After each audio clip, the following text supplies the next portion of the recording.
was a long and tiring day traveling from Zanzibar back to Dar es Salaam and then going shopping for supplies for the next few days. The camper also had to be repacked, and when we eventually got moving, it was already late in the afternoon.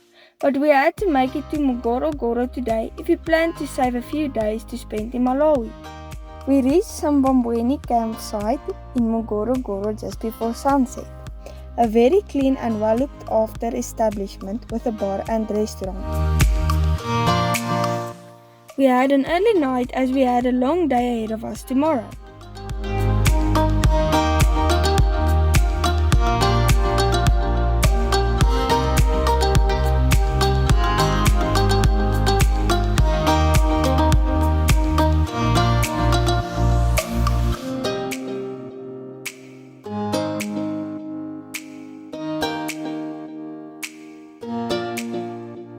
It was an early start this morning. It was another 710 kilometers to the Malawian border. If we have no unforeseen stops, we can make it. We reached Makuzi, an average-sized village on the way to the border. Trucks were piling up on the main road leading through the village. Clearly, there was an accident of some sort. In hindsight, I should have paid much more attention to the huge danger sign right in front of my eyes. But hindsight is a wonderful thing.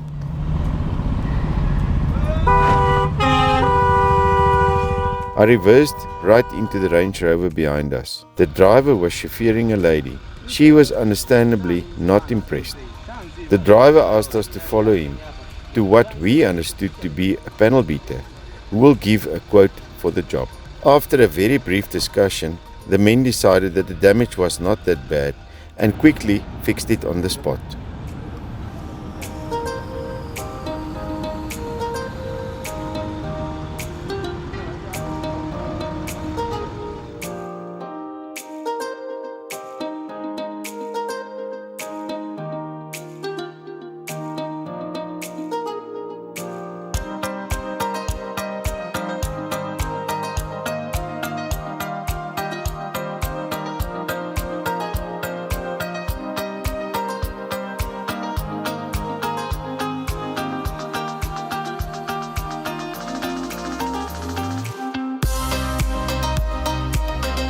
No more than an hour later, everything was over. I paid for the damage and the lady had a smile back on her face. She greeted us by saying, "Welcome to Tanzania. Enjoy your holiday." We were behind schedule, but once again, speechless about the hospitality and helpfulness of the Tanzanian people.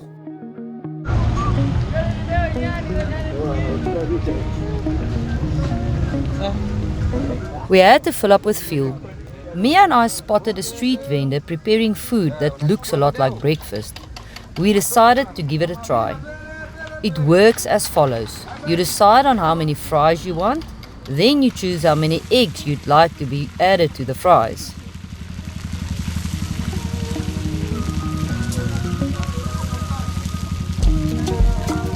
Throw in a few kebabs and you have a proper street breakfast.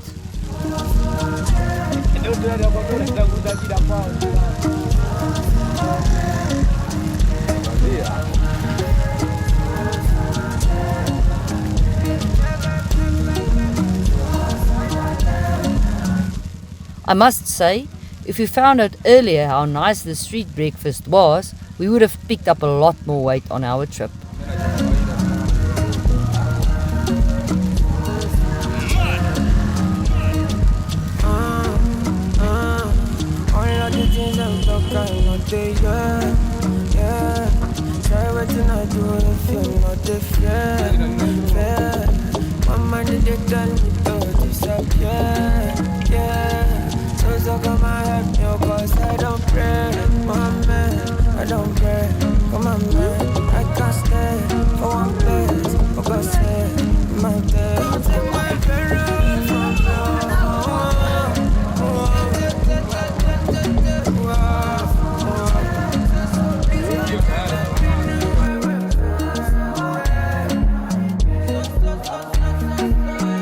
Now almost 2 hours behind schedule and with very slow going traffic, we were starting to doubt if we will be able to reach the border today.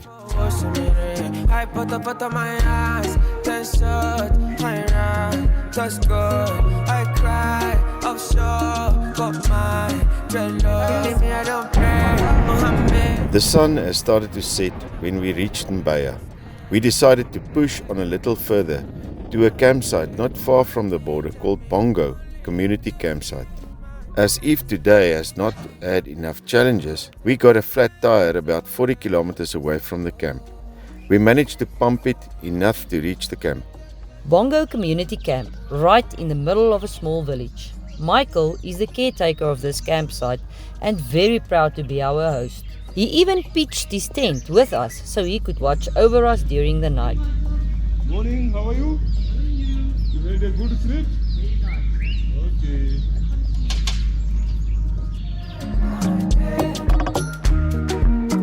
Depending on our border crossing, today should be an easy day. We changed the flat tire and hit the road to Malawi.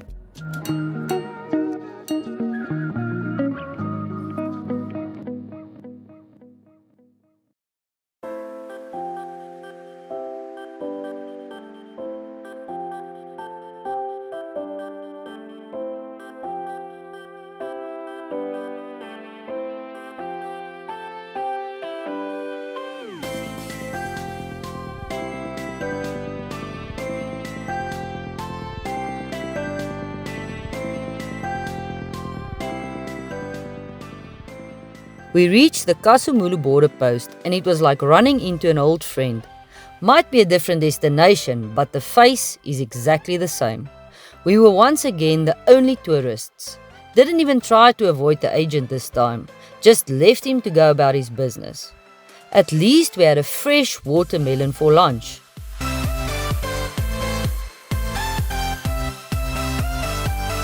Three hours later and we were in Malawi.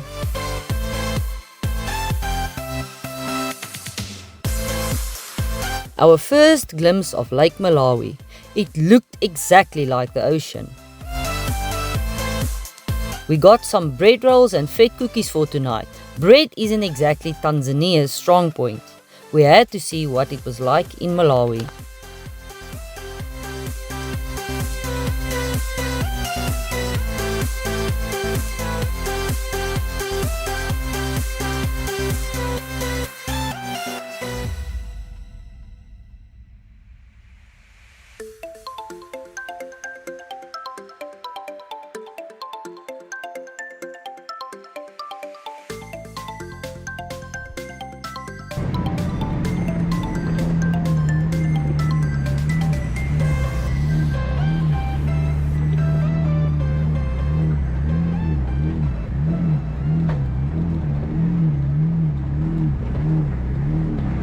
Finally, we made it to Lake Malawi.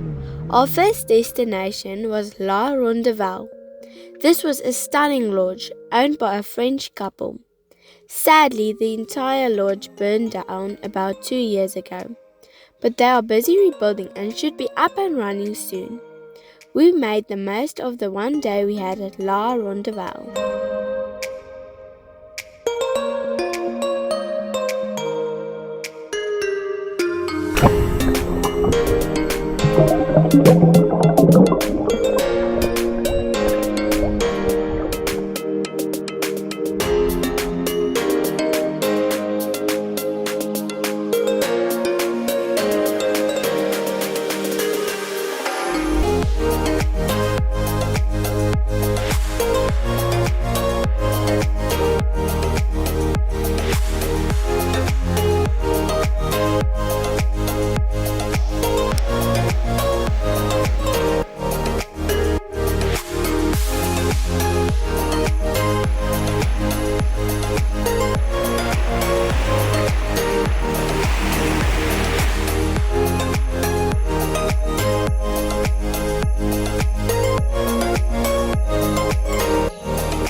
The next morning, we were off to Makuzi Beach Lodge, another destination on the lake that we were looking forward to. But first we decided to take some travel advice from a friend and go see what the road to Mushroom Farm looks like. After all, Google Maps said it would only be a 40-minute detour. Thanks, Google.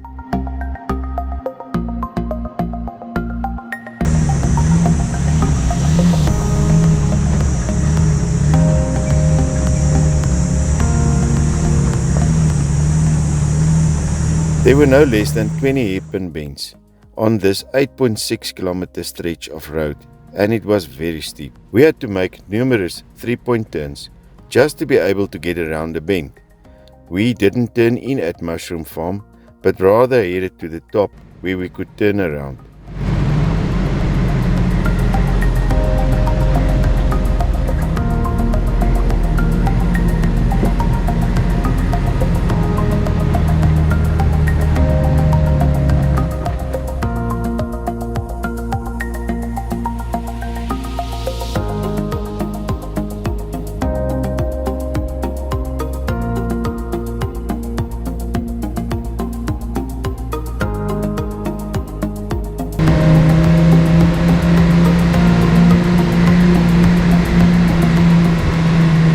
To our surprise, there was a brand new lodge with an amazing view, built right on top.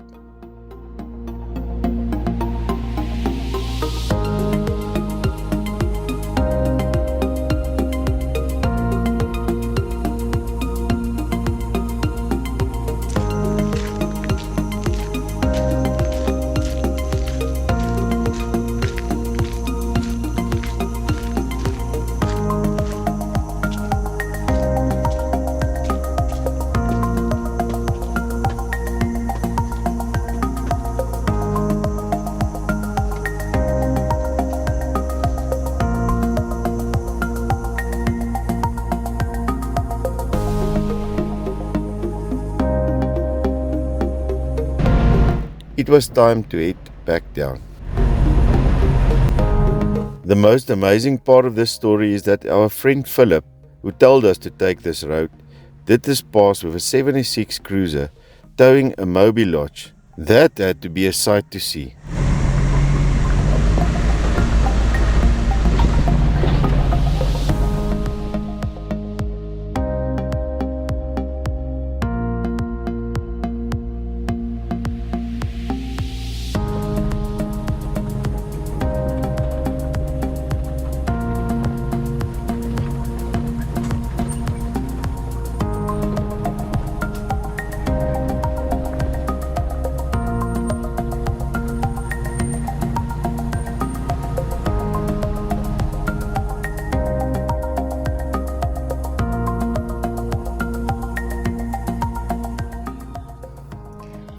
Later, and we were back on track and way behind schedule once again. We drove through a breathtaking rubber tree plantation. This was a first for us.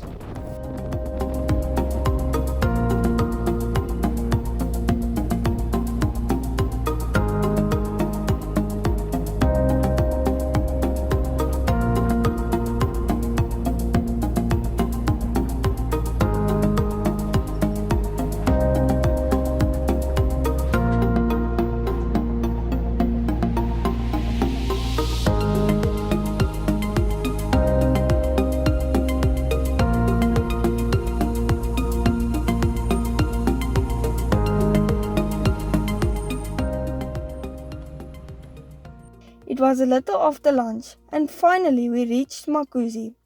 What an unbelievable place!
Just take the jump and hold your breath.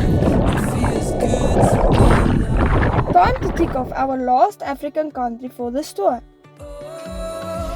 If you trip, get up again. Here we go, we're ascending.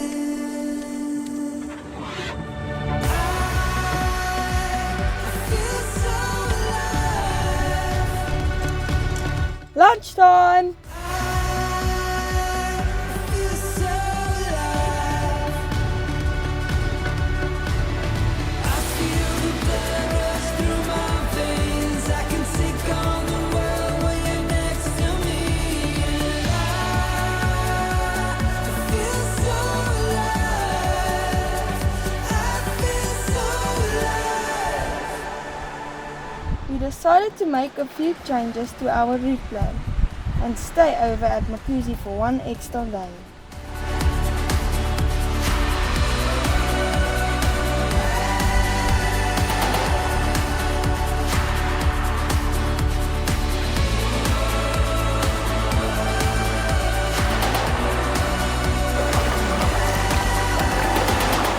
Live in the moment. Life is the fullest when you keep chasing down your dream. Oh, when the stars light up the sky.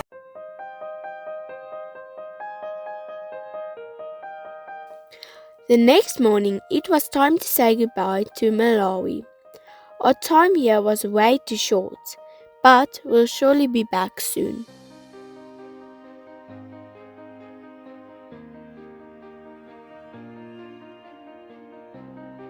A quick stop to see how they make a makoro.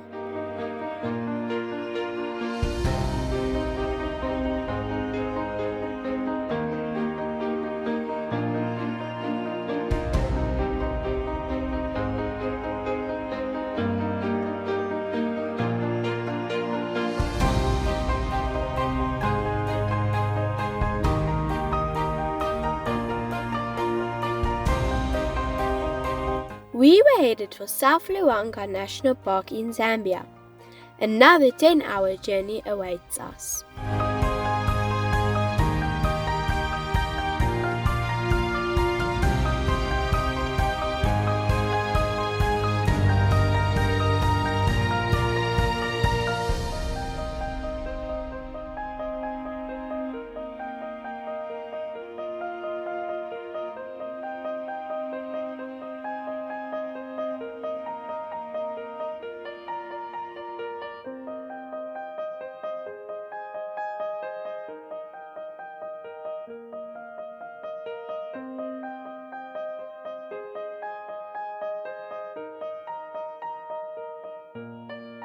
We arrive at Croc Valley Lodge on the bank of the Luangwa River late in the afternoon.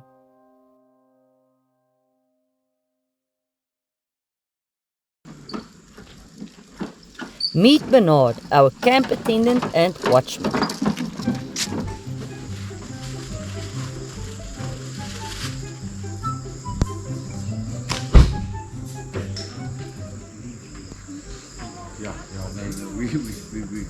We managed to see that very quickly. The monkeys, they take everything. Yeah. At what time do they go to bed?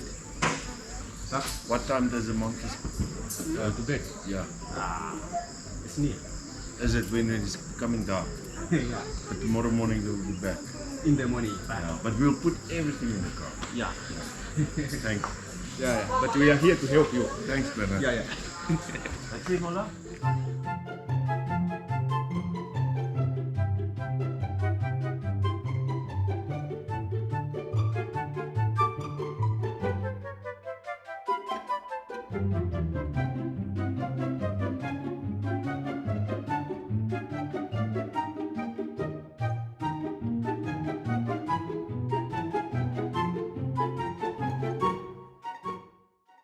The monkeys are a big nuisance, but they can be just as cute.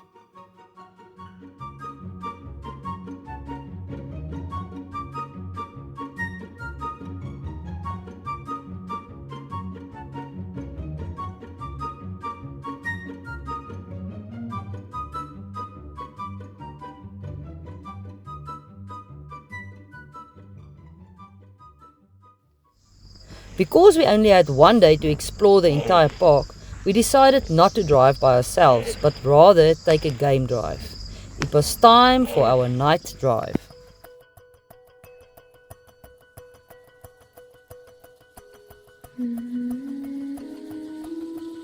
South Luangwa National Park is in eastern Zambia, the southernmost of 3 national parks in the valley of the Luangwa River. It is a world-renowned wildlife haven which is known to locals simply as the South Park. Concentrations of game along the meandering Luangwa River and its lagoons are amongst the most intense in Africa. The river teems with hippo and crocodile and provides a lifeline for one of the greatest diversities of habitat and wildlife. Supporting more than 60 species of mammals and over 400 species of birds, it marks the end of the Great Rift Valley. It supports large populations of thorny-craft giraffe and herds of elephants and Cape buffaloes, often several hundred strong. It is one of the best-known national parks in Africa for walking safaris. Founded as a game reserve in 1938, it became a national park in 1972 and now covers 9,050 square kilometers.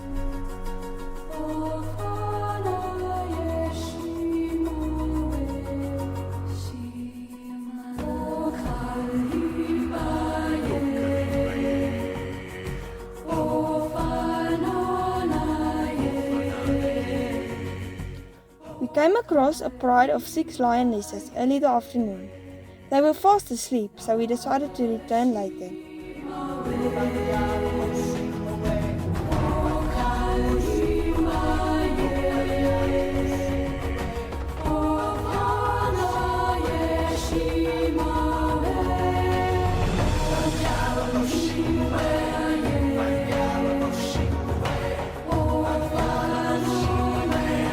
When we returned, it was almost dark, and the lionesses had just woken up. The guide told us that they had cubs, and if we follow them, they might take us to the cubs. Game viewers are allowed to stay in the park until 8 p.m. If you drive your own vehicle, you need to be out by 7 p.m.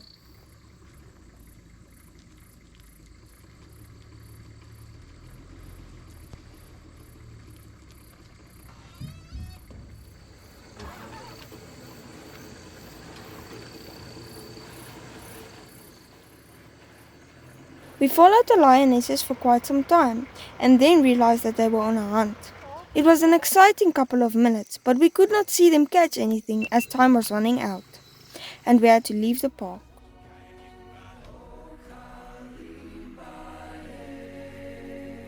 We ended off our night drive with a brown hyena sighting.